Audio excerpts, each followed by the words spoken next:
Hello guys, my name is Matthew, and in today's video I'm going to show you how you can easily share your Lucidchart document or Lucidchart project with the others.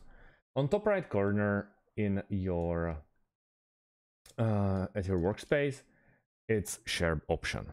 This is very easy. You just click there and then you can email it. You can get a link or join IDs with for easy access.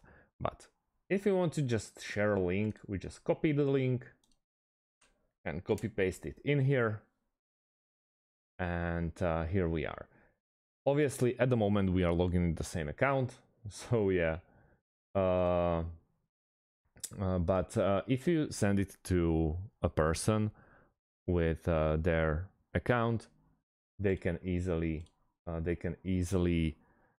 open it and, for example, help you with your project if you are stuck somewhere. And also with email, you just write down the person you want to send it to, edit and share. You can add more people and then invite through or notify via email. So that's about it, guys. Thanks for watching and see you in the next one. Have a great day and goodbye.